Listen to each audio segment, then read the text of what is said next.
ਸਤਿ ਸ਼੍ਰੀ ਅਕਾਲ। ਕੈਨੇਡੀਅਨ ਸੱਤ ਤੇ ਖਬਰਾਂ ਦਾ ਬੁਲੇਟਿਨ ਲੈ ਕੇ ਮੈਂ ਸ਼ੀਤਲ ਠਾਕੁਰ ਹਾਜ਼ਰ ਹੋਈ ਹਾਂ। ਸ਼ੁਰੂਆਤ ਕਰਦੇ ਹਾਂ ਨਾ ਚੁਣਵੀਆਂ ਖਬਰਾਂ ਤੋਂ। ਅਮਰੀਕਾ ਦੇ ਚੋਟੀ ਦੇ ਫੌਜੀ ਅਧਿਕਾਰੀ ਨੇ ਅਫਗਾਨ ਯੁੱਗ ਨੂੰ ਰਣਨੀਤਿਕ ਸਫਲਤਾ ਦੱਸਿਆ। FDA ਨੇ ਬਜ਼ੁਰਗਾਂ ਤੇ ਸਿਹਤ ਸਮੱਸਿਆਵਾਂ ਵਾਲੇ ਲੋਕਾਂ ਦੇ ਲਈ ਫਾਈਜ਼ਰ ਦੀ ਬੂਸਟਰ ਖੁਰਾਕ ਨੂੰ ਦਿੱਤੀ ਹਰੀ ਝੰਡੀ। ਮੈਕਸੀਕੋ ਦੇ ਆਜ਼ਾਦੀ ਦਿਵਸ ਸਮਾਗਮ ਦੇ ਵਿੱਚ ਜੈ ਸ਼ੰਕਰ ਨੇ ਭਾਰਤ ਦੀ ਨੁਮਾਇੰਦਗੀ ਕੀਤੀ। ਅਕਤੂਬਰ ਦੇ ਵਿੱਚ ਨਵੇਂ ਕੈਬਨਿਟ ਦਾ ਐਲਾਨ ਕਰਨਗੇ ਟਰੂਡੋ। ਓਨਟਾਰੀਓ ਦੇ ਬਿਜ਼ਨਸ ਨੂੰ ਵੈਕਸੀਨ ਸਰਟੀਫਿਕੇਟ ਦੇ ਲਈ ਕੋਈ ਰਿਆਇਤ ਨਹੀਂ ਦੇਵੇਗੀ ਫੋਰਡ ਸਰਕਾਰ। ਇੰਡੀਜੀਨੀਅਸ ਰਿਕਨਸੀਲੀਏਸ਼ਨ ਪ੍ਰੋਜੈਕਟਸ ਦੇ ਲਈ ਕੈਥੋਲਿਕ ਬਿਸ਼ਪਸ ਨੇ $30 ਮਿਲੀਅਨ ਦੇਣ ਦਾ ਪ੍ਰਗਟਾਇਆ ਤਹਈਆ। ਮੱਠੀ ਹੋਈ ਕਰੋਨਾ ਦੀ ਰਫ਼ਤਾਰ, ਦੇਸ਼ ਦੇ ਵਿੱਚ ਲਗਾਤਾਰ ਦੂਜੇ ਦਿਨ 20,000 ਤੋਂ ਵੀ ਘੱਟ ਮਾਮਲੇ ਆਏ ਸਾਹਮਣੇ। ਟਿਕੈਤ ਦਾ ਪੰਜਾਬ ਸਰਕਾਰ ਨੂੰ ਸਵਾਲ, ਬੋਲੇ ਨਵੇਂ ਮੁੱਖ ਮੰਤਰੀ ਨੂੰ ਵੀ ਯਾਦ ਹੋਵੇਗਾ ਕਾਂਗਰਸ ਦੇ ਕੈਪਟਨ ਦਾ ਵਾਅਦਾ। ਕਿਉਂ ਦਿੱਤਾ ਨਵਜੋਤ ਸਿੱਧੂ ਨੇ ਪੰਜਾਬ ਕਾਂਗਰਸ ਪ੍ਰਧਾਨ ਦੇ ਅਹੁਦੇ ਤੋਂ ਅਸਤੀਫਾ, ਦੱਸਾਂਗੇ ਤੁਹਾਨੂੰ ਪੂਰਾ ਮਾਮਲਾ। ਸਿੱਧੂ ਦਾ ਪੰਜਾਬ ਪ੍ਰਧਾਨ ਦੇ ਅਹੁਦੇ ਤੋਂ ਅਸਤੀਫਾ ਦੇਣਾ ਜੁਰਅਤ ਵਾਲਾ ਫੈਸਲਾ, ਕਿਹਾ ਮਲਵਿੰਦਰ ਸਿੰਘ ਮਾਲੀ ਨੇ। ਕਾਂਗਰਸ ਦੇ ਕਲੇਸ਼ ਦੇ ਦਰਮਿਆਨ ਹਰੀਸ਼ ਚੌਧਰੀ ਪੁੱਜੇ ਚੰਡੀਗੜ੍ਹ, ਕਾਂਗਰਸੀ ਆਗੂਆਂ ਦੇ ਨਾਲ ਕਰ ਸਕਦੇ ਨੇ ਮੁਲਾਕਾਤ। ਸਿੱਧੂ ਨੇ ਪਾਇਆ ਨਵਾਂ ਵਕਤ, ਪੰਜਾਬ ਆਉਣਗੇ ਹਰੀਸ਼ ਰਾਵਤ, ਚੰਨੀ ਕੈਬਨਿਟ ਦੀ ਹੋਵੇਗੀ ਮੀਟਿੰਗ। ਪ੍ਰਗਟ ਤੇ ਵੜਿੰਗ ਪਹੁੰਚੇ ਨੇ ਸਿੱਧੂ ਦੇ ਘਰ। ਕਾਲਜ ਦੀ ਪ੍ਰਧਾਨਗੀ ਦੇ ਜਸ਼ਨ ਦੌਰਾਨ ਦੋ ਗਰੁੱਪਾਂ ਦੇ ਵਿੱਚ ਹੋਈ ਗੈਂਗਵਾਰ, ਫਾਇਰਿੰਗ ਦੌਰਾਨ ਇੱਕ ਵਿਅਕਤੀ ਦੀ ਹੋਈ ਮੌਤ। ਹੁਣ ਖਬਰਾਂ ਵਿਸਥਾਰ ਨਾਲ। ਅਫਗਾਨਿਸਤਾਨ ਤੋਂ ਫੌਜੀਆਂ ਨੂੰ ਵਾਪਸ ਬੁਲਾਉਣ ਨੂੰ ਲੈ ਕੇ ਕਾਂਗਰਸ ਦੇ ਵਿੱਚ ਪਹਿਲੀ ਗਵਾਹੀ ਦੇ ਵਿੱਚ ਅਮਰੀਕਾ ਦੇ ਚੋਟੀ ਦੇ ਫੌਜੀ ਅਧਿਕਾਰੀਆਂ ਨੇ 20 ਸਾਲ ਦੀ ਜੰਗ ਨੂੰ ਰਣਨੀਤਿਕ ਸਫਲਤਾ ਦੱਸਿਆ ਅਤੇ ਕਿਹਾ ਕਿ ਉਹਨਾਂ ਦਾ ਮੰਨਣਾ ਹੈ ਕਿ ਅਫਗਾਨਿਸਤਾਨ ਤੇ ਤਾਲਿਬਾਨ ਦੇ ਕਬਜ਼ੇ ਨੂੰ ਰੋਕਣ ਦੇ ਲਈ ਅਮਰੀਕਾ ਨੂੰ ਕੁਝ ਹਜ਼ਾਰ ਫੌਜੀ ਉੱਥੇ ਤਾਇਨਾਤ ਰੱਖਣੇ ਚਾਹੀਦੇ ਨੇ। ਜੁਆਇੰਟ ਚੀਫ ਆਫ ਸਟਾਫ ਦੇ ਮੁਖੀ ਜਨਰਲ ਮਾਰਕ ਮਿਲੇ ਨੇ ਦੱਸਣ ਤੋਂ ਇਨਕਾਰ ਕਰ ਦਿੱਤਾ ਕਿ ਉਹਨਾਂ ਨੇ ਰਾਸ਼ਟਰਪਤੀ ਜੋ ਬਾਈਡਨ ਨੂੰ ਉਸ ਵੇਲੇ ਕੀ ਸਲਾਹ ਦਿੱਤੀ ਸੀ ਜਦੋਂ ਅਫਗਾਨਿਸਤਾਨ ਤੋਂ ਫੌਜੀਆਂ ਨੂੰ ਵਾਪਸ ਬੁਲਾਉਣ ਜਾਂ ਨਾ ਬੁਲਾਉਣ ਤੇ ਵਿਚਾਰ ਕਰ ਰਹੇ ਨੇ। ਉਹਨਾਂ ਨੇ ਸੈਨੇਟ ਦੀ ਹਥਿਆਰਬੰਦ ਸੇਵਾ ਕਮੇਟੀ ਨੇ ਕਿਹਾ ਕਿ ਇਹ ਉਹਨਾਂ ਦੀ ਨਿੱਜੀ ਰਾਏ ਹੈ ਕਿ ਕਾਬੁਲ ਦੇ ਵਿੱਚ ਸਰਕਾਰ ਨੂੰ ਡੇਗਣ ਅਤੇ ਤਾਲਿਬਾਨ ਦੇ ਸ਼ਾਸਨ ਨੂੰ ਵਾਪਸ ਆਉਣ ਤੋਂ ਰੋਕਣ ਦੇ ਲਈ ਅਫਗਾਨਿਸਤਾਨ ਦੇ ਵਿੱਚ ਘੱਟੋ-ਘੱਟ 2500 ਫੌਜੀਆਂ ਨੂੰ ਤਾਇਨਾਤ ਰੱਖਣ ਦੀ ਜ਼ਰੂਰਤ ਸੀ। ਮਿਲੇ ਨੇ ਉਸ ਯੁੱਗ ਨੂੰ ਰਣਨੀਤਿਕ ਸਫਲਤਾ ਦੱਸਿਆ ਜਿਸ ਦੇ ਵਿੱਚ 2461 ਅਮਰੀਕੀਆਂ ਦੀ ਜਾਨ ਗਈ ਸੀ। ਉਹਨਾਂ ਨੇ 15 ਅਗਸਤ ਨੂੰ ਅਫਗਾਨਿਸਤਾਨ ਦੀ ਰਾਜਧਾਨੀ ਤੇ ਤਾਲਿਬਾਨ ਦੇ ਕਬਜ਼ੇ ਨੂੰ ਲੈ ਕੇ ਕਿਹਾ ਕਿ ਕਾਬੁਲ ਦੇ ਵਿੱਚ ਦੁਸ਼ਮਣਾਂ ਦਾ ਸ਼ਾਸਨ ਹੈ। ਉਹਨਾਂ ਨੇ ਇਹ ਵੀ ਕਿਹਾ ਕਿ ਅਮਰੀਕਾ ਦੀ ਸਭ ਤੋਂ ਵੱਡੀ ਨਾਕਾਮੀ ਸ਼ਾਇਦ ਇਹ ਰਹੀ ਹੈ ਕਿ ਅਫਗਾਨਿਸਤਾਨ ਦੇ ਬਲਾਂ ਨੂੰ ਅਮਰੀਕਾ ਦੇ ਫੌਜੀਆਂ ਅਤੇ ਟੈਕਨੋਲੋਜੀ ਨੇ ਜ਼ਿਆਦਾ ਨਿਰਭਰ ਰੱਖਿਆ ਗਿਆ। ਤੇ ਤਾਲਿਬਾਨ ਦੇ ਕਬਜ਼ੇ ਨੂੰ ਰੋਕਣ ਦੇ ਲਈ ਅਮਰੀਕਾ ਨੂੰ ਕੁਝ ਹਜ਼ਾਰ ਫੌਜੀ ਉੱਥੇ ਤਾਇਨਾਤ ਰੱਖਣੇ ਚਾਹੀਦੇ ਸਨ। ਜੁਆਇੰਟ ਚੀਫ ਆਫ ਸਟਾਫ ਦੇ ਮੁਖੀ ਜਨਰਲ ਮਾਰਕ ਮਿਲੇ ਨੇ ਇਹ ਦੱਸਣ ਤੋਂ ਇਨਕਾਰ ਕਰ ਦਿੱਤਾ ਕਿ ਉਹਨਾਂ ਨੇ ਰਾਸ਼ਟਰਪਤੀ ਜੋ ਬਾਈਡਨ ਨੂੰ ਉਸ ਵੇਲੇ ਕੀ ਸਲਾਹ ਦਿੱਤੀ ਸੀ ਜਦ ਉਹ ਅਫਗਾਨਿਸਤਾਨ ਤੋਂ ਫੌਜੀਆਂ ਨੂੰ ਵਾਪਸ ਬੁਲਾਉਣ ਜਾਂ ਫਿਰ ਨਾ ਬੁਲਾਉਣ ਤੇ ਵਿਚਾਰ ਕਰ ਰਹੇ ਨੇ। ਉਹਨਾਂ ਨੇ ਸੈਨੇਟ ਦੀ ਹਥਿਆਰਬੰਦ ਸੇਵਾ ਕਮੇਟੀ ਨੇ ਕਿਹਾ ਕਿ ਇਹ ਉਹਨਾਂ ਦੀ ਨਿੱਜੀ ਰਾਏ ਹੈ ਕਿ ਕਾਬੁਲ ਦੇ ਵਿੱਚ ਸਰਕਾਰ ਨੂੰ ਡੇਗਣ ਅਤੇ ਤਾਲਿਬਾਨ ਦੇ ਸ਼ਾਸਨ ਨੂੰ ਵਾਪਸ ਬੁਲਾਉਣ ਤੋਂ ਰੋਕਣ ਦੇ ਲਈ ਅਫਗਾਨਿਸਤਾਨ ਦੇ ਵਿੱਚ ਘੱਟੋ-ਘੱਟ 2500 ਫੌਜੀਆਂ ਨੂੰ ਤਾਇਨਾਤ ਰੱਖਣ ਦੀ ਜ਼ਰੂਰਤ ਸੀ। ਮਿਲੇ ਨੇ ਉਸ ਯੁੱਗ ਨੂੰ ਰਣਨੀਤਿਕ ਸਫਲਤਾ ਦੱਸਿਆ ਜਿਸ ਦੇ ਵਿੱਚ 2461 ਅਮਰੀਕੀਆਂ ਦੀ ਜਾਨ ਗਈ। ਉਹਨਾਂ ਨੇ 15 ਅਗਸਤ ਨੂੰ ਅਫਗਾਨਿਸਤਾਨ ਦੀ ਰਾਜਧਾਨੀ ਤੇ ਤਾਲਿਬਾਨ ਦੇ ਕਬਜ਼ੇ ਨੂੰ ਲੈ ਕੇ ਕਿਹਾ ਕਿ ਕਾਬੁਲ ਦੇ ਵਿੱਚ ਦੁਸ਼ਮਣਾਂ ਦਾ ਸ਼ਾਸਨ ਹੈ। ਉਹਨਾਂ ਨੇ ਇਹ ਵੀ ਕਿਹਾ ਕਿ ਅਮਰੀਕਾ ਦੀ ਸਭ ਤੋਂ ਵੱਡੀ ਨਾਕਾਮੀ ਸ਼ਾਇਦ ਇਹ ਰਹੀ ਹੈ ਅਫਗਾਨਿਸਤਾਨ ਦੇ ਬਲਾਂ ਨੂੰ ਅਮਰੀਕਾ ਦੇ ਫੌਜੀਆਂ ਤੇ ਟੈਕਨੋਲੋਜੀ ਤੇ ਜ਼ਿਆਦਾ ਨਿਰਭਰ ਰੱਖਿਆ ਗਿਆ।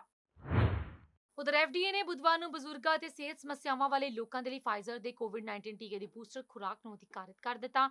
ਏਜੰਸੀ ਦੇ ਅਨੁਸਾਰ ਇਸ ਯੋਜਨਾ ਦੇ ਤਹਿਤ ਟੀਕੇ ਦੇ ਲਈ ਯੋਗ ਲੋਕਾਂ ਨੂੰ ਫਾਈਜ਼ਰ ਦੀ ਦੂਜੀ ਖੁਰਾਕ ਮਿਲਣ ਤੋਂ 6 ਮਹੀਨੇ ਬਾਅਦ ਹੀ ਬੂਸਟਰ ਖੁਰਾਕ ਦਾ ਪ੍ਰਬੰਧ ਕੀਤਾ ਜਾ ਸਕਦਾ ਹੈ। ਬੁੱਧਵਾਰ ਨੂੰ ਮਿਲੀ FDA ਦੀ ਮਨਜ਼ੂਰੀ ਦਾ ਅਧਿਕਾਰ ਸਿਰਫ ਫਾਈਜ਼ਰ ਵੈਕਸੀਨ ਤੇ ਲਾਗੂ ਹੁੰਦਾ ਹੈ ਅਤੇ ਅਜੇ ਵੀ ਇਸ ਦੀ ਵਰਤੋਂ ਤੋਂ ਪਹਿਲਾਂ ਬੂਸਟਰ ਖੁਰਾਕ ਦੇ ਲਈ CDC ਦੀ ਮਨਜ਼ੂਰੀ ਦੀ ਲੋੜ ਹੈ। CDC ਦੇ ਦੁਆਰਾ ਹਾਂ ਕਹਿਣ ਦੇ ਬਾਅਦ 65 ਸਾਲ ਤੋਂ ਵੱਧ ਉਮਰ ਦੇ ਵਿਅਕਤੀਆਂ ਅਤੇ 18 ਤੋਂ 64 ਸਾਲ ਦੀ ਉਮਰ ਦੇ ਗੰਭੀਰ ਸਿਹਤ ਸਮੱਸਿਆਵਾਂ ਵਾਲੇ ਲੋਕਾਂ ਨੂੰ ਫਾਈਜ਼ਰ ਦਾ ਸਿੰਗਲ ਡੋਜ਼ ਬੂਸਟਰ ਸ਼ਾਟ ਮਿਲ ਸਕਦਾ ਹੈ। ਇਸ ਤੀਜੀ ਖੁਰਾਕ ਦੇ ਲਈ CDC ਦਾ ਸਲਾਹਕਾਰ ਪੈਨਲ ਵੀਰਵਾਰ ਨੂੰ ਵੋਟ ਪਾ ਸਕਦਾ ਹੈ। ਉਧਰ ਵਿਦੇਸ਼ ਮੰਤਰੀ ਐਸ ਜੈ ਸ਼ੰਕਰ ਨੇ ਮੰਗਲਵਾਰ ਨੂੰ ਮੈਕਸੀਕੋ ਨੂੰ ਆਜ਼ਾਦੀ ਮਿਲਣ ਦੇ 200 ਸਾਲ ਪੂਰੇ ਹੋਣ ਦੇ ਮੌਕੇ ਆਯੋਜਿਤ ਸਮਾਗਮ ਦੇ ਵਿੱਚ ਭਾਰਤ ਦੀ ਨੁਮਾਇੰਦਗੀ ਕੀਤੀ ਅਤੇ ਉੱਤਰੀ ਅਮਰੀਕਾ ਦੇਸ਼ ਦੇ ਨਾਲ ਭਾਰਤ ਦੀ ਵਿਸ਼ੇਸ਼ ਭਾਈਵਾਲੀ ਨੂੰ ਰੇਖਾਂਕਿਤ ਵੀ ਕੀਤਾ। ਜੈ ਸ਼ੰਕਰ ਮੈਕਸੀਕੋ ਦੀ 3 ਦਿਨਾਂ ਦੀ ਯਾਤਰਾ ਤੇ ਹਨ ਜੋ ਕਿ ਵਿਦੇਸ਼ ਮੰਤਰੀ ਦੇ ਰੂਪ ਦੇ ਵਿੱਚ ਉਹਨਾਂ ਦੀ ਇਸ ਦੇਸ਼ ਦੀ ਪਹਿਲੀ ਯਾਤਰਾ ਹੈ। ਉਹਨਾਂ ਨੇ ਟਵੀਟ ਕੀਤਾ ਕਿ ਮੈਕਸੀਕੋ ਦੀ ਆਜ਼ਾਦੀ ਪ੍ਰਾਪਤੀ ਦੇ 200 ਸਾਲ ਪੂਰੇ ਹੋਣ ਦੇ ਮੌਕੇ ਆਯੋਜਿਤ ਸਮਾਗਮਾਂ ਦੇ ਵਿੱਚ ਭਾਰਤ ਦੀ ਨੁਮਾਇੰਦਗੀ ਕੀਤੀ। ਉਹਨਾਂ ਨੇ ਕਿਹਾ ਕਿ ਸਾਡੇ ਮਜ਼ਬੂਤ ਸੰਬੰਧਾਂ ਅਤੇ ਵਿਸ਼ੇਸ਼ ਭਾਈਵਾਲੀ ਨੂੰ ਦੁਹਰਾਇਆ। ਸੰਯੁਕਤ ਰਾਸ਼ਟਰ ਮਹਾਸਭਾ ਦੇ 76ਵੇਂ ਸੈਸ਼ਨ ਦੀ ਸਮਾਪਤੀ ਤੋਂ ਬਾਅਦ ਜੈ ਸ਼ੰਕਰ ਮੈਕਸੀਕੋ ਦੇ ਵਿਦੇਸ਼ ਮੰਤਰੀ ਮਾਰਸੈਲੋ ਐਬਰਾਡ ਦੇ ਸੱਦੇ ਤੇ ਅਮਰੀਕਾ ਦੇ ਨਾਲ ਸਿੱਧੇ ਇੱਥੇ ਪਹੁੰਚੇ ਨੇ।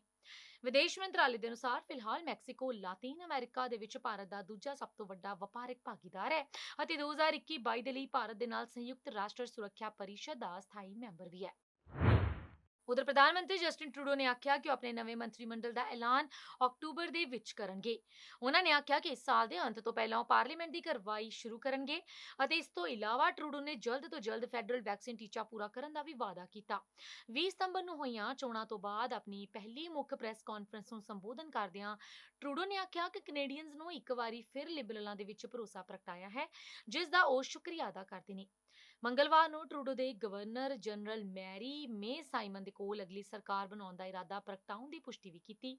ਟਰੂਡੋ ਨੇ ਕ੍ਰਿਸਟੀਆ ਫਰੀਲੈਂਡ ਨੂੰ ਇੱਕ ਵਾਰੀ ਫਿਰ ਡਿਪਟੀ ਪ੍ਰਧਾਨ ਮੰਤਰੀ ਤੇ ਵਿੱਤ ਮੰਤਰੀ ਦੇ ਵਜੋਂ ਕੰਮਕਾਜ ਜਾਰੀ ਰੱਖਣ ਦੀ ਵੀ ਪੇਸ਼ਕਸ਼ ਕੀਤੀ ਸੀ, ਜਿਸ ਨੂੰ ਉਹਨਾਂ ਦੇ ਵੱਲੋਂ ਸਵੀਕਾਰ ਵੀ ਕਰ ਲਿਆ ਗਿਆ। ਪ੍ਰਧਾਨ ਮੰਤਰੀ ਨੇ ਆਖਿਆ ਕਿ ਆਉਣ ਵਾਲੇ ਦਿਨਾਂ ਦੇ ਵਿੱਚ ਉਹ ਆਪਣੇ ਬਾਕੀ ਮੰਤਰੀਆਂ ਦੇ ਰੋਸਟਰ ਨੂੰ ਸਾਹਮਣੇ ਲਿਆਉਣਗੇ। ਉਹਨਾਂ ਨੇ ਇਹ ਵੀ ਆਖਿਆ ਕਿ ਚੋਣਾਂ ਤੋਂ ਬਾਅਦ ਉਹ ਪਾਰਲੀਮੈਂਟ ਦੇ ਵਿੱਚ ਲਿੰਗਕ ਸੰਤੁਲਨ ਵੀ ਜਾਰੀ ਰੱਖਣਗੇ। ਉਹਨਾਂ ਨੇ ਆਖਿਆ ਕਿ ਵਿਦੇਸ਼ ਦਾ ਦੌਰਾ ਕਰਨ ਦੇ ਚਾਹਵਾਨ ਪੂਰੀ ਤਰ੍ਹਾਂ ਵੈਕਸੀਨੇਟਿਡ ਕੈਨੇਡੀਅਨਜ਼ ਨੂੰ ਇੰਟਰਨੈਸ਼ਨਲ ਵੈਕਸੀਨ ਪਾਸਪੋਰਟ ਮੁਹੱਈਆ ਵੀ ਕਰਵਾਇਆ ਜਾਵੇਗਾ। ਇਸ ਤੋਂ ਇਲਾਵਾ ਉਹਨਾਂ ਨੇ ਇਹ ਵੀ ਕਿਹਾ ਕਿ ਹੈਲਥ ਕੇਅਰ ਵਰਕਰਸ ਨੂੰ ਤੰਗ ਪਰੇਸ਼ਾਨ ਕਰਨ ਵਾਲਿਆਂ ਦੇ ਉੱਤੇ ਮੁਜਰਮਾਨਾ ਪਾਬੰਦੀਆਂ ਲਗਾਏ ਜਾਣ ਦੇ ਬਾਰੇ ਵੀ ਵਿਚਾਰ ਕੀਤਾ ਜਾ ਰਿਹਾ ਹੈ। ਉਧਰ ਫੋਰਡ ਸਰਕਾਰ ਨੇ ਸਪਸ਼ਟ ਕਰ ਦਿੱਤਾ ਕਿ ਨਵਾਂ ਵੈਕਸੀਨ ਸਰਟੀਫਿਕੇਟ ਲਾਗੂ ਕਰਨ ਦੇ ਲਈ ਉਹਨਾਂ ਦੇ ਵੱਲੋਂ ਐਜੂਕੇਸ਼ਨ ਫਰਸਟ ਪਹੁੰਚ ਅਪਣਾਈ ਜਾ ਰਹੀ ਹੈ। ਇਸ ਵੈਕਸੀਨ ਸਰਟੀਫਿਕੇਟ ਦੇ ਲਈ ਕਿਸੇ ਨੂੰ ਵੀ ਕੋਈ ਰਿਆਇਤ ਨਹੀਂ ਦਿੱਤੀ ਜਾਵੇਗੀ ਅਤੇ ਨਿਯਮਾਂ ਦੀ ਪਾਲਣਾ ਨਾ ਕਰਨ ਵਾਲੇ ਨੂੰ ਬਿਜ਼ਨਸ ਨੂੰ ਵੀ ਜੁਰਮਾਨੇ ਲਗਾਏ ਜਾਣਗੇ। ਸਿਹਤ ਮੰਤਰਾਲੇ ਨੇ ਇੱਕ ਬੁਲਾਰੇ ਨੇ ਦੱਸਿਆ ਕਿ ਮਹਾਮਾਰੀ ਦੇ ਦੌਰਾਨ ਇਸ ਨਵੀਂ ਪਹੁੰਚ ਨੂੰ ਲਾਗੂ ਕਰਨ ਤੋਂ ਪਹਿਲਾਂ ਪ੍ਰੋਵਿੰਸ ਦੇ ਵੱਲੋਂ ਇਸ ਸੰਬੰਧ ਦੇ ਵਿੱਚ ਲੋਕਾਂ ਨੂੰ ਪਹਿਲਾਂ ਜਾਗਰੂਕ ਕਰਨ ਵਾਲੀ ਪਹੁੰਚ ਅਪਣਾਈ ਜਾ ਰਹੀ ਹੈ। ਰੀਓਪਨਿੰਗ ਓਨਟਾਰੀਓ ਐਕਟ ਦੀ ਉਲੰਘਣਾ ਕਰਨ ਵਾਲੇ ਬਿਜ਼ਨਸ ਨੂੰ $1000 ਜਾਂ ਫਿਰ $10,000 ਤੱਕ ਦਾ ਜੁਰਮਾਨਾ ਵੀ ਲੱਗ ਸਕਦਾ ਹੈ। ਸਰਕਾਰ ਦਾ ਇਹ ਵੀ ਕਹਿਣਾ ਹੈ ਕਿ ਉਹਨਾਂ ਦੇ ਵੱਲੋਂ ਹਰ ਕਿਸੇ ਨੂੰ ਵੈਕਸੀਨੇਸ਼ਨ ਸਿਸਟਮ ਦੇ ਨਵੇਂ ਸਬੂਤ ਬਾਰੇ ਸਿੱਖਿਅਤ ਕਰਨ ਦੀ ਵੀ ਕੋਸ਼ਿਸ਼ ਕੀਤੀ ਜਾ ਰਹੀ ਹੈ। 22 ਸਤੰਬਰ ਤੱਕ ਓਨਟਾਰੀਓ ਵਾਸੀਆਂ ਨੂੰ ਆਪਣੀ ਵੈਕਸੀਨੇਸ਼ਨ ਦੀ ਰਸੀਦ ਦਿਖਾਉਣੀ ਸੀ ਅਤੇ ਇਹ ਸਿੱਧ ਕਰਨਾ ਸੀ ਕਿ ਉਹਨਾਂ ਨੂੰ ਵੈਕਸੀਨ ਦੀਆਂ ਦੋਵੇਂ ਡੋਜ਼ਾਂ ਲੱਗ ਚੁੱਕੀਆਂ ਨੇ। ਇਸ ਦੇ ਨਾਲ ਉਹਨਾਂ ਨੂੰ ਰੈਸਟੋਰੈਂਟਸ, ਨਾਈਟ ਕਲੱਬਸ, ਜਿਮਸ ਤੇ ਅਜਿਹੀਆਂ ਹੋਰਨਾਂ ਥਾਵਾਂ ਤੱਕ ਪਹੁੰਚ ਮਿਲਣੀ ਸੀ। 22 ਅਕਤੂਬਰ ਨੂੰ ਪ੍ਰੋਵਿੰਸ ਦੇ ਵੱਲੋਂ ਇੱਕ QR ਕੋਡ ਅਤੇ ਇਸ ਪ੍ਰਕਿਰਿਆ ਨੂੰ ਅਮਲੀ ਰੂਪ ਦੇਣ ਦੇ ਲਈ ਵੈਰੀਫਿਕੇਸ਼ਨ ਐਪ ਲਾਂਚ ਕਰਨ ਦੀ ਤਿਆਰੀ ਕੀਤੀ ਜਾ ਰਹੀ ਹੈ। ਉਧਰ ਕੈਨੇਡਾ ਦੇ ਬਿਸ਼ਪਸ ਨੇ ਸੋਮਵਾਰ ਨੂੰ ਰੈਜ਼ੀਡੈਂਸ਼ੀਅਲ ਸਕੂਲ ਸਰਵਾਈਵਰਸ, ਉਹਨਾਂ ਦੇ ਪਰਿਵਾਰਾਂ ਤੇ ਦੇਸ਼ ਭਰ ਦੇ ਵਿੱਚ ਉਹਨਾਂ ਦੀਆਂ ਕਮਿਊਨਿਟੀਜ਼ ਦੇ ਲਈ ਰੀਕੌਂਸੀਲੀਏਸ਼ਨ ਪ੍ਰੋਜੈਕਟ ਦੇ ਵਿੱਚ ਮਦਦ ਵਾਸਤੇ $30 ਮਿਲੀਅਨ ਦੇਣ ਦਾ ਤਹਈਆ ਪ੍ਰਗਟਾਇਆ ਹੈ। ਕੈਨੇਡੀਅਨ ਕਾਨਫਰੰਸ ਆਫ ਕੈਥੋਲਿਕ ਬਿਸ਼ਪਸ ਨੇ ਇੱਕ ਨਿਊਜ਼ ਰਿਲੀਜ਼ ਜਾਰੀ ਕਰਦੇ ਹੋਏ ਕਿਹਾ ਕਿ ਉਹ 5 ਸਾਲਾਂ ਦੇ ਵਿੱਚ ਇਹ ਰਕਮ ਜਾਰੀ ਕਰਨ ਦੇ ਲਈ ਤਿਆਰ ਨੇ। ਅਜਿਹਾ ਉਹ ਲੋਕਲ ਪੱਧਰ ਉੱਤੇ ਪਹਿਲ ਕਦਮੀਆਂ ਨੂੰ ਫੰਡ ਕਰਕੇ ਕਰਨਗੇ। ਕੈਨੇਡਾ ਭਰ ਦੇ ਵਿੱਚ ਪਾਦਰੀਆਂ ਨੂੰ ਆਪਣੇ ਇਲਾਕੇ ਤੋਂ ਇਸ ਵਿੱਚ ਹਿੱਸਾ ਲੈਣ ਦੇ ਲਈ ਉਤਸ਼ਾਹਿਤ ਕੀਤਾ ਜਾ ਰਿਹਾ ਹੈ ਅਤੇ ਪੈਸੇ ਜੁਟਾਉਣ ਦੀਆਂ ਕੋਸ਼ਿਸ਼ਾਂ ਨੂੰ ਵੀ ਤੇਜ਼ ਕਰ ਦਿੱਤਾ ਗਿਆ। CCCB ਦੇ ਪ੍ਰਧਾਨ ਰੇਮੰਡ ਪੋਇਨਸਨ ਨੇ ਆਖਿਆ ਹੈ ਕਿ ਉਹ ਆਸ ਕਰਦੇ ਨੇ ਕਿ ਇਹ ਫੰਡ ਅਰਥ ਭਰਪੂਰ ਪ੍ਰੋਜੈਕਟਾਂ ਦੇ ਉੱਤੇ ਖਰਚ ਕੀਤੇ ਜਾਣਗੇ ਅਤੇ ਰੈਜ਼ੀਡੈਂਸ਼ੀਅਲ ਸਕੂਲ ਸਿਸਟਮ ਦੇ ਕਾਰਨ ਜਿਨ੍ਹਾਂ ਨੂੰ ਟਰਾਮਾ ਹੋਇਆ ਹੈ ਉਹਨਾਂ ਦੀ ਮਦਦ ਵੀ ਕੀਤੀ ਜਾਵੇਗੀ। ਉਹਨਾਂ ਨੇ ਇੱਕ ਬਿਆਨ ਜਾਰੀ ਕਰਕੇ ਕਿਹਾ ਕਿ ਕੈਨੇਡਾ ਦੀ ਰੈਜ਼ੀਡੈਂਸ਼ੀਅਲ ਸਕੂਲਸ ਦੇ ਵਿੱਚ ਹੋਈ ਇਸ ਤਰ੍ਹਾਂ ਦੀ ਤਰਾਸਦੀ ਤੋਂ ਬਾਅਦ ਯੂਨੀਵਰਸਲ ਤੌਰ ਦੇ ਉੱਤੇ ਇਹ ਆਮ ਰਾਏ ਹੈ ਕਿ ਇਸ ਤਰ੍ਹਾਂ ਦੇ ਮੁੱਦੇ ਨੂੰ ਠੋਸ ਢੰਗ ਦੇ ਨਾਲ ਸੁਲਝਾਏ ਜਾਣ ਦੀ ਵੀ ਲੋੜ ਹੈ। ਇਸ ਤਰ੍ਹਾਂ ਦੇ ਪ੍ਰੋਗਰਾਮ ਦੇ ਨਾਲ ਰੈਜ਼ੀਡੈਂਸ਼ੀਅਲ ਸਕੂਲ ਦੇ ਸਰਵਾਈਵਰਸ ਤੇ ਉਹਨਾਂ ਦੀਆਂ ਕਮਿਊਨਿਟੀਜ਼ ਦੀਆਂ ਜ਼ਿੰਦਗੀਆਂ ਸੁਧਾਰਨ ਦੇ ਵਿੱਚ ਮਦਦ ਮਿਲੇਗੀ। ਇੱਥੇ ਦੱਸਣਾ ਇਹ ਵੀ ਬਣਦਾ ਹੈ ਕਿ ਫੈਡਰਲ ਪੱਧਰ ਦੇ ਉੱਤੇ ਫੰਡ ਹਾਸਲ ਕਰਨ ਤੋਂ ਬਾਅਦ 139 ਰੈਜ਼ੀਡੈਂਸ਼ੀਅਲ ਸਕੂਲ ਅਜਿਹੇ ਨੇ ਜਿਹੜੇ ਕਿ ਕੈਨੇਡਾ ਦੇ ਵਿੱਚ 19ਵੀਂ ਸਦੀ ਦੇ ਅਖੀਰ ਤੋਂ ਲੈ ਕੇ 1996 ਦੇ ਦਰਮਿਆਨ ਚਲਾਏ ਗਏ। ਇਹਨਾਂ ਦੇ ਵਿੱਚੋਂ ਬਹੁਤੇ ਸਕੂਲਾਂ ਨੂੰ ਕੈਥੋਲਿਕ ਚਰਚ ਆਪਰੇਟ ਕਰਦੀ ਸੀ। ਉਧਰ ਭਾਰਤ ਦੇ ਵਿੱਚ ਕੋਰੋਨਾ ਵਾਇਰਸ ਦੀ ਹੌਲੀ ਪੈਂਦੀ ਰਫ਼ਤਾਰ ਦਰਮਿਆਨ ਲਗਾਤਾਰ ਦੂਜੇ ਦਿਨ ਸੰਕਰਮਣ ਦੇ 20,000 ਤੋਂ ਵੀ ਘੱਟ ਮਾਮਲੇ ਸਾਹਮਣੇ ਆਏ। ਦੇਸ਼ ਦੇ ਵਿੱਚ ਮੰਗਲਵਾਰ ਨੂੰ 54,13,332 ਲੋਕਾਂ ਨੂੰ ਕੋਰੋਨਾ ਦੇ ਟੀਕੇ ਲਗਾਏ ਗਏ ਨੇ ਅਤੇ ਹੁਣ ਤੱਕ 87,66,63,490 ਲੋਕਾਂ ਦਾ ਟੀਕਾਕਰਨ ਕੀਤਾ ਜਾ ਚੁੱਕਿਆ ਹੈ। ਕੇਂਦਰੀ ਸਿਹਤ ਮੰਤਰਾਲੇ ਦੇ ਵੱਲੋਂ ਬੁੱਧਵਾਰ ਨੂੰ ਜਾਰੀ ਕੀਤੇ ਗਏ ਅੰਕੜੇ ਦੇ ਅਨੁਸਾਰ ਪਿਛਲੇ 24 ਘੰਟਿਆਂ ਦੇ ਵਿੱਚ ਕੋਰੋਨਾ ਦੇ 18,870 ਨਵੇਂ ਮਾਮਲਿਆਂ ਦੀ ਪੁਸ਼ਟੀ ਕੀਤੀ ਗਈ ਹੈ, ਜਿਸ ਨਾਲ ਪੀੜਤਾਂ ਦਾ ਅੰਕੜਾ ਇਸ ਵੇਲੇ 3,37,76,351 ਹੋ ਚੁੱਕਿਆ ਹੈ। ਇਸ ਦੌਰਾਨ 28,178 ਮਰੀਜ਼ਾਂ ਦੇ ਸਿਹਤਮੰਦ ਹੋਣ ਤੋਂ ਬਾਅਦ ਕੋਰੋਨਾ ਤੋਂ ਠੀਕ ਹੋਣ ਵਾਲਿਆਂ ਦੀ ਗਿਣਤੀ ਵੱਧ ਕੇ 3,29,86,180 ਹੋ ਚੁੱਕੀ ਹੈ। ਸਰਗਰਮ ਮਾਮਲੇ 9,686 ਘਟ ਕੇ 2,82,520 ਹੋ ਚੁੱਕੇ ਨੇ। ਉੱਥੇ ਹੀ 378 ਹੋਰ ਮਰੀਜ਼ਾਂ ਦੀ ਮੌਤ ਹੋਣ ਦੇ ਨਾਲ ਮ੍ਰਿਤਕਾਂ ਦਾ ਅੰਕੜਾ ਵੱਧ ਕੇ 4,47,751 ਹੋ ਚੁੱਕਿਆ ਹੈ। ਜੇਕਰ ਦੇਸ਼ ਦੇ ਵਿੱਚ ਰਿਕਵਰੀ ਦਰ ਦੀ ਗੱਲ ਕੀਤੀ ਜਾਵੇ ਤਾਂ ਰਿਕਵਰੀ ਦਰ ਇਸ ਵੇਲੇ 97.83 ਦਰਜ ਕੀਤੀ ਗਈ ਹੈ, ਜਦਕਿ ਮੌਤ ਦਰ 1.33% ਤੇ ਬਰਕਰਾਰ ਹੈ। ਉੱਥੇ 18,849 ਮਰੀਜ਼ਾਂ ਦੇ ਸਿਹਤਮੰਦ ਹੋਣ ਦੇ ਕਾਰਨ ਕੋਰੋਨਾ ਤੋਂ ਠੀਕ ਹੋਣ ਵਾਲਿਆਂ ਦੀ ਗਿਣਤੀ ਵੱਧ ਕੇ 44,70,142 ਹੋ ਚੁੱਕੀ ਹੈ। ਇੱਥੇ ਮਿਆਦ ਦੇ ਵਿੱਚ ਸਭ ਤੋਂ ਵੱਧ 149 ਮਰੀਜ਼ਾਂ ਦੀ ਮੌਤ ਹੋਣ ਦੇ ਨਾਲ ਮ੍ਰਿਤਕਾਂ ਦੀ ਗਿਣਤੀ ਵੱਧ ਕੇ 24,810 ਹੋ ਚੁੱਕੀ ਹੈ। ਉਧਰ ਭਾਰਤੀ ਕਿਸਾਨ ਯੂਨੀਅਨ ਦੇ ਆਗੂ ਰਾਕੇਸ਼ ਟਿਕੈਤ ਨੇ ਦੇਸ਼ ਵਿਆਪੀ ਅੰਦੋਲਨ ਅਤੇ ਭਾਰਤ ਬੰਦ ਤੋਂ ਬਾਅਦ ਪੰਜਾਬ ਸਰਕਾਰ ਤੇ ਸਵਾਲ ਚੁੱਕੇ ਨੇ। ਰਾਕੇਸ਼ ਟਿਕੈਤ ਨੇ ਪੁੱਛਿਆ ਕਿ ਉਹਨਾਂ ਨੂੰ ਸਾਬਕਾ ਮੁੱਖ ਮੰਤਰੀ ਕੈਪਟਨ ਅਮਰਿੰਦਰ ਸਿੰਘ ਦੇ ਵੱਲੋਂ ਕੀਤੇ ਗਏ ਵਾਅਦੇ ਯਾਦ ਨੇ। ਟਿਕੈਤ ਨੇ ਕਿਹਾ ਕਿ ਉਹ ਮੌਜੂਦਾ ਰਾਜ ਸਰਕਾਰ ਤੋਂ ਸਾਰੇ ਕਿਸਾਨਾਂ ਦਾ ਸਮੁੱਚਾ ਕਰਜ਼ਾ ਮਾਫ ਕਰਨ ਦੀ ਉਮੀਦ ਕਰ ਰਹੇ ਨੇ। ਇਸ ਤੋਂ ਪਹਿਲਾਂ ਜੁਲਾਈ ਦੇ ਵਿੱਚ ਤਤਕਾਲੀ ਮੁੱਖ ਮੰਤਰੀ ਅਮਰਿੰਦਰ ਸਿੰਘ ਨੇ ਖੇਤ ਕਰਜ਼ਾ ਮਾਫੀ ਸਕੀਮ ਅਧੀਨ ਮਜ਼ਦੂਰਾਂ ਅਤੇ ਬੇਜ਼ਮੀਨੇ ਕਿਸਾਨ ਭਾਈਚਾਰਿਆਂ ਦੇ ਲਈ 590 ਕਰੋੜ ਰੁਪਏ ਦਾ ਕਰਜ਼ਾ ਮਾਫੀ ਦਾ ਐਲਾਨ ਕੀਤਾ। ਬੀਕੇਯੂ ਦੇ ਰਾਕੇਸ਼ ਟਿਕੈਤ ਨੇ ਕਿਹਾ ਕਿ ਨਵੇਂ ਮੁੱਖ ਮੰਤਰੀ ਨੂੰ ਕਾਂਗਰਸ ਅਤੇ ਕੈਪਟਨ ਦੇ ਵੱਲੋਂ ਕੀਤੇ ਵਾਅਦੇ ਨੂੰ ਯਾਦ ਰੱਖਣਾ ਚਾਹੀਦਾ ਹੈ। ਦਰਅਸਲ ਕੈਪਟਨ ਅਮਰਿੰਦਰ ਸਿੰਘ ਨੇ ਕਿਹਾ ਕਿ ਉਹਨਾਂ ਦੀ ਸਰਕਾਰ ਸਭ ਤੋਂ ਛੋਟੀ ਸਹਿਕਾਰੀ ਕ੍ਰੈਡਿਟ ਸੰਸਥਾ ਪ੍ਰਾਇਮਰੀ ਐਗਰੀਕਲਚਰਲ ਕੋਆਪਰੇਟਿਵ ਸੁਸਾਇਟੀਆਂ ਦੇ 2,85,325 ਮੈਂਬਰਾਂ ਨੂੰ 590 ਕਰੋੜ ਰੁਪਏ ਦਾ ਕਰਜ਼ਾ ਮਾਫ ਕਰੇਗੀ। ਰਾਜ ਸਰਕਾਰ ਨੇ ਪ੍ਰਤੀ ਮੈਂਬਰ 20,000 ਰੁਪਏ ਦੀ ਰਾਹਤ ਦਾ ਵਾਅਦਾ ਵੀ ਕੀਤਾ। ਉਧਰ ਪੰਜਾਬ ਦੇ ਕਾਂਗਰਸ ਪ੍ਰਧਾਨ ਨਵਜੋਤ ਸਿੰਘ ਸਿੱਧੂ ਨੇ ਆਪਣੇ ਅਹੁਦੇ ਤੋਂ ਅਸਤੀਫਾ ਦੇ ਦਿੱਤਾ। ਉਹਨਾਂ ਦੇ ਇਸ ਅਸਤੀਫੇ ਤੋਂ ਬਾਅਦ ਕਈ ਤਰ੍ਹਾਂ ਦੀਆਂ ਚਰਚਾਵਾਂ ਦਾ ਬਾਜ਼ਾਰ ਗਰਮ ਹੈ। ਇਸ ਦੇ ਪਿੱਛੇ ਕੋਈ ਤਾਂ ਇਹ ਕਿਆਰੀਆਂ ਲਗਾ ਰਿਹਾ ਹੈ ਕਿ ਕੈਪਟਨ ਅਮਰਿੰਦਰ ਸਿੰਘ ਨੂੰ ਕਾਂਗਰਸ ਨੂੰ ਕਰੀਬ ਜਾਣ ਤੋਂ ਰੋਕਣ ਦੇ ਲਈ ਰਾਹੁਲ ਗਾਂਧੀ ਦਾ ਇਹ ਬਹਾਦਰ ਸ਼ਸਤਰ ਹੈ। ਜਦਕਿ ਇਹ ਵੀ ਚਰਚਾ ਹੈ ਕਿ ਸਿੱਧੂ ਦਾ ਕੁਝ ਨੇਤਾਵਾਂ ਨੂੰ ਮੰਤਰੀ ਮੰਡਲ ਦੇ ਵਿੱਚ ਲੈਣ ਤੇ ਇਤਰਾਜ਼ ਸੀ, ਜਿਸ ਕਾਰਨ ਇਹ ਕਦਮ ਚੁੱਕਿਆ ਗਿਆ। ਸੂਤਰਾਂ ਦੇ ਮੁਤਾਬਕ ਇਸ ਸੰਬੰਧ ਦੇ ਵਿੱਚ ਜਾਣਕਾਰੀ ਮਿਲੀ ਹੈ ਕਿ ਸਿੱਧੂ ਪਿਛਲੇ ਕਈ ਦਿਨਾਂ ਤੋਂ ਮੁੱਖ ਮੰਤਰੀ ਚਰਨਜੀਤ ਸਿੰਘ ਚੰਨੀ ਦੇ ਨਾਲ ਕਿਸੇ ਗੱਲ ਨੂੰ ਲੈ ਕੇ ਖਿੱਚੋਤਾਣ ਦੇ ਵਿੱਚ ਸਨ, ਜਿਸ ਦੇ ਵਿੱਚ 15 ਤੋਂ 20 ਲੋਕਾਂ ਦੇ ਵਿੱਚ ਸਿੱਧੂ ਨੇ ਚੰਨੀ ਨੂੰ ਡਾਂਟ ਦਿੱਤਾ। ਇਸ ਗੱਲ ਦੇ ਬਾਅਦ ਵਿੱਚ ਸਿੱਧੂ ਨੇ ਮਹਿਸੂਸ ਵੀ ਕੀਤਾ ਹੈ ਕਿ ਚੰਨੀ ਤੋਂ ਮਾਫੀ ਮੰਗੀ। ਇਸ ਦੇ ਬਾਅਦ ਚੰਨੀ ਹੀ ਨਹੀਂ ਸਗੋਂ ਦੋਵੇਂ ਡਿਪਟੀ ਸੀਐਮ ਦੇ ਨਾਲ ਸਿੱਧੂ ਦਾ ਇੱਕ ਹੋਰ ਵਿਵਾਦ ਹੋਇਆ, ਜਿਸ ਬਾਰੇ ਦੇ ਵਿੱਚ ਚੰਨੀ ਸੁਖਜਿੰਦਰ ਰੰਧਾਵਾ ਅਤੇ ਓਪੀ ਸੋਨੀ ਨੇ ਹਾਈ ਕਮਾਂਡ ਨੂੰ ਇੱਕ ਪੱਤਰ ਲਿਖਿਆ ਸੀ ਅਤੇ ਇਸ ਬਾਰੇ ਵਿੱਚ ਉਹਨਾਂ ਨੂੰ ਜਾਣਕਾਰੀ ਦਿੱਤੀ ਸੀ। ਇੱਕ ਹੋਰ ਵਿਵਾਦ ਪਿਛਲੇ ਦਿਨਾਂ ਤੋਂ ਚੱਲ ਰਿਹਾ ਹੈ ਕਿ ਜਿਸ ਦੇ ਚੱਲਦੇ ਸਿੱਧੂ ਖੁਸ਼ ਨਹੀਂ ਹਨ। ਪੰਜਾਬ ਦੇ ਵਿੱਚ ਰਾਣਾ ਗੁਰਜੀਤ, ਜਿਸ ਤੇ ਮਾਈਨਿੰਗ ਨੂੰ ਲੈ ਕੇ ਦੋਸ਼ ਲੱਗ ਚੁੱਕੇ ਨੇ, ਉਹਨਾਂ ਨੂੰ ਕੈਪਟਨ ਸਰਕਾਰ ਦੇ ਵਿੱਚ ਅਸਤੀਫਾ ਦੇਣਾ ਪਿਆ ਹੈ। ਉਸ ਨੂੰ ਦੁਬਾਰਾ ਮੰਤਰੀ ਮੰਡਲ ਦੇ ਵਿੱਚ ਲਏ ਜਾਣ ਤੇ ਵੀ ਵਿਵਾਦ ਕਾਂਗਰਸ ਦੇ ਅੰਦਰ ਸੁਲਗ ਰਿਹਾ ਹੈ। ਇਸ ਦੇ ਇਲਾਵਾ ਐਡਵੋਕੇਟ ਜਨਰਲ ਏਪੀਐਸ ਦਿਓਲ, ਜਿਨ੍ਹਾਂ ਤੇ ਕੋਲ ਸੁਮੇਧ ਸੈਣੀ ਦਾ ਕੇਸ ਹੈ, ਉਹਨਾਂ ਨੂੰ ਲੈ ਕੇ ਵੀ ਕਾਂਗਰਸ ਦੇ ਵਿੱਚ ਵਿਰੋਧ ਚੱਲ ਰਿਹਾ ਹੈ। ਸਿੱਧੂ ਜਿੱਥੇ ਪਾਕ ਸਾਫ਼ ਪ੍ਰਸ਼ਾਸਨ ਦਾ ਦਾਅਵਾ ਕਰ ਰਹੇ ਨੇ, ਉੱਥੇ ਹੀ ਰਾਣਾ ਗੁਰਜੀਤ ਅਤੇ ਦਿਓਲ ਨੂੰ ਲੈ ਕੇ ਵਿਰੋਧੀਆਂ ਦੇ ਨਾਲ-ਨਾਲ ਪਾਰਟੀ ਦੇ ਅੰਦਰ ਵਿਰੋਧ ਵੀ ਚੱਲ ਰਿਹਾ ਹੈ। ਇਹ ਸਾਰਾ ਮਾਮਲਾ ਪਿਛਲੇ 5 ਦਿਨਾਂ ਦੇ ਵਿੱਚ ਹੋਇਆ ਤੇ ਸਿੱਧੂ ਕਹਿ ਚੁੱਕੇ ਨੇ ਕਿ ਉਹ ਭ੍ਰਿਸ਼ਟਾਚਾਰ ਕਿਸੇ ਵੀ ਮਾਮਲੇ ਦੇ ਵਿੱਚ ਬਰਦਾਸ਼ਤ ਨਹੀਂ ਕਰਨਗੇ। ਪਰ ਰਾਣਾ ਗੁਰਜੀਤ ਅਤੇ ਏਪੀਐਸ ਦਿਓਲ ਦੀ ਐਂਟਰੀ ਨੇ ਸਿੱਧੂ ਨੂੰ ਅਸਹਿਜ ਕਰ ਦਿੱਤਾ, ਜਿਸ ਦੇ ਕਾਰਨ ਉਹਨਾਂ ਨੇ ਅਸਤੀਫਾ ਦੇ ਦਿੱਤਾ। ਉਧਰ ਕੈਬਨਿਟ ਮੰਤਰੀਆਂ ਦੇ ਵਿਭਾਗਾਂ ਦੀ ਵੰਡ ਨੂੰ ਲੈ ਕੇ ਕਾਫੀ ਸਮੇਂ ਤੋਂ ਦੁਚਿੱਤੀ ਬਣੀ ਹੋਈ ਸੀ, ਪਰ ਜਦੋਂ ਹੀ ਕੈਬਨਿਟ ਮੰਤਰੀਆਂ ਦੇ ਅਹੁਦੇ ਵੰਡੇ ਗਏ, ਉਸ ਤੋਂ ਬਾਅਦ ਪੰਜਾਬ ਪ੍ਰਧਾਨ ਨਵਜੋਤ ਸਿੰਘ ਸਿੱਧੂ ਦੇ ਵੱਲੋਂ ਅਸਤੀਫਾ ਦੇਣ ਦੇ ਨਾਲ ਇੱਕ ਪੰਜਾਬ ਕਾਂਗਰਸ ਦੇ ਵਿੱਚ ਅਸਤੀਫਿਆਂ ਦੀ ਝੜੀ ਲੱਗ ਗਈ। ਤੁਹਾਨੂੰ ਦੱਸ ਦਈਏ ਕਿ ਮਹਿਲਾ ਤੇ ਬਾਲ ਵਿਕਾਸ ਮੰਤਰੀ ਰਜ਼ੀਆ ਸੁਲਤਾਨਾ ਅਤੇ ਪੰਜਾਬ ਕਾਂਗਰਸ ਦੇ ਜਨਰਲ ਸਕੱਤਰ ਯੋਗਿੰਦਰ ਢੀਂਗਰਾ ਨੇ ਵੀ ਅਸਤੀਫਾ ਦੇ ਦਿੱਤਾ, ਜਿਸ ਤੋਂ ਬਾਅਦ ਨਵਜੋਤ ਸਿੱਧੂ ਦੇ ਸਾਬਕਾ ਸਲਾਹਕਾਰ ਮੰਤਰੀ ਮਾਲਵਿੰਦਰ ਸਿੰਘ ਮਾਲੀ ਨੇ ਸਿੱਧੂ ਦੇ ਇਸ ਤਰ੍ਹਾਂ ਦੇ ਅਸਤੀਫਾ ਦੇਣ ਨੂੰ ਜੁਰਅਤ ਵਾਲਾ ਫੈਸਲਾ ਦੱਸਿਆ। ਉਹਨਾਂ ਨੇ ਕਿਹਾ ਕਿ ਨਵਜੋਤ ਸਿੱਧੂ ਨੇ ਜੁਰਅਤ ਦੇ ਨਾਲ ਪ੍ਰਧਾਨਗੀ ਤੋਂ ਅਸਤੀਫਾ ਦਿੱਤਾ। ਸਿੱਧੂ ਨੇ ਅਸਤੀਫਾ ਦੇਣ ਤੋਂ ਬਾਅਦ ਬਹੁਤ ਸੋਚਿਆ ਤੇ ਇਹ ਫੈਸਲਾ ਲਿਆ ਹੈ। ਪੰਜਾਬ ਦੇ ਖਜ਼ਾਨਾ ਮੰਤਰੀ ਮਨਪ੍ਰੀਤ ਬਾਦਲ ਨੇ ਤੰਜ ਕੱਸਦਿਆਂ ਮਾਲੀ ਨੇ ਕਿਹਾ ਹੈ ਕਿ ਬਾਦਲ ਨੇ ਹੁਣ ਤੱਕ ਪੰਜਾਬ ਦੀ ਜਨਤਾ ਨੂੰ ਭਰਮਾਉਣ ਵਾਲੇ ਅੰਕੜੇ ਪੇਸ਼ ਕੀਤੇ ਨੇ।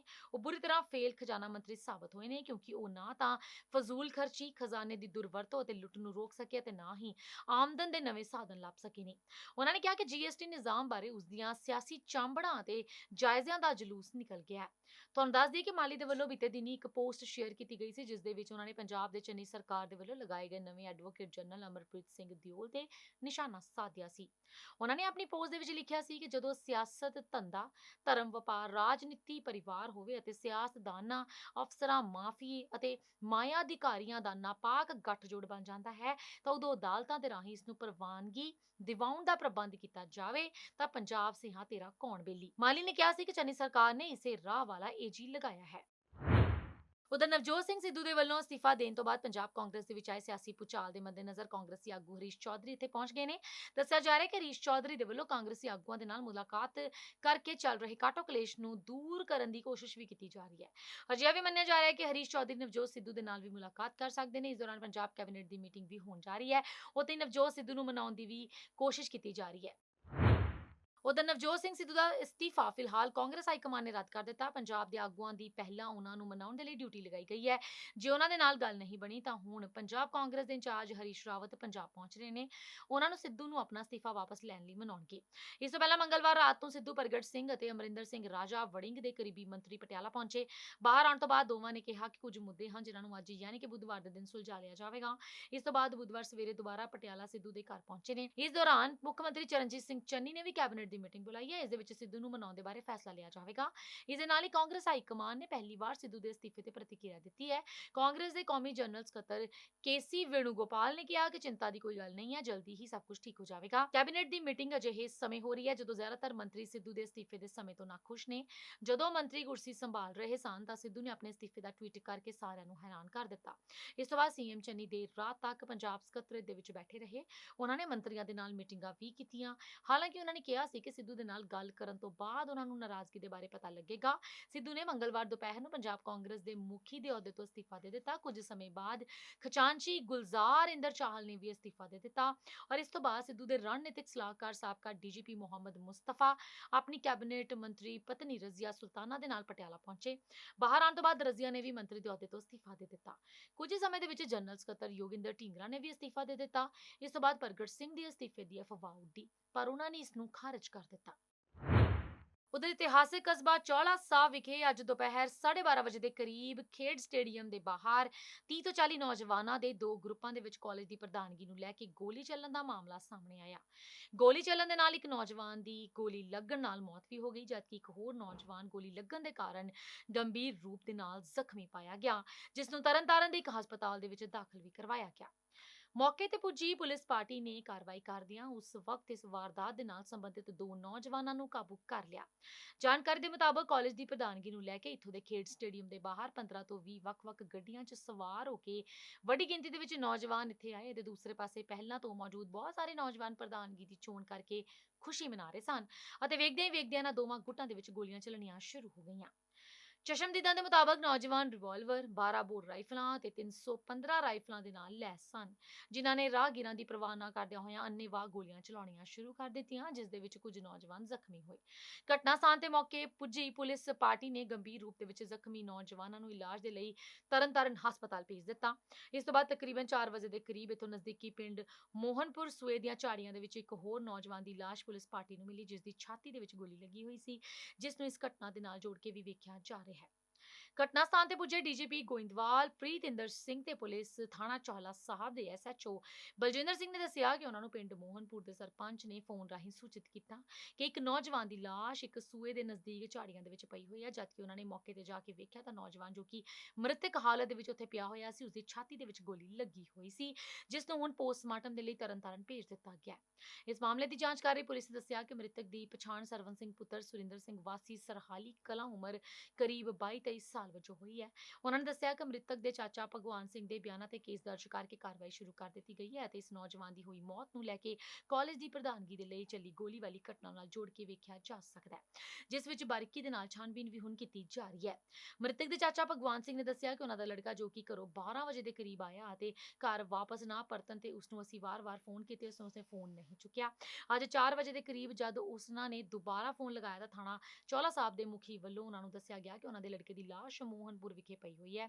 ਉਹਨਾਂ ਨੇ ਦੱਸਿਆ ਕਿ ਉਹਨਾਂ ਦਾ ਭਤੀਜਾ ਵਿਦੇਸ਼ ਜਾਣ ਦੇ ਲਈ ਆਈਲੈਟਸ ਕਰ ਰਿਹਾ ਸੀ, ਜਿਸ ਦੇ ਮਾਤਾ-ਪਿਤਾ ਦੀ ਪਹਿਲਾਂ ਹੀ ਮੌਤ ਹੋ ਚੁੱਕੀ ਹੈ। ਖਬਰਾਂ ਦੇ ਇਸ ਬੁਲੇਟਿਨ ਦੇ ਵਿੱਚ ਅੱਜ ਫਿਲਹਾਲ ਇੰਨਾ ਹੀ। ਆਪਣੀ ਦੋਸਤ ਸ਼ੀਤਲ ਨੂੰ ਦਿਓ ਇਜਾਜ਼ਤ ਤੇ ਤੁਸੀਂ ਜੁੜੇ ਰਹੋ ਕੈਨੇਡੀਅਨ 7 ਦੇ ਨਾਲ।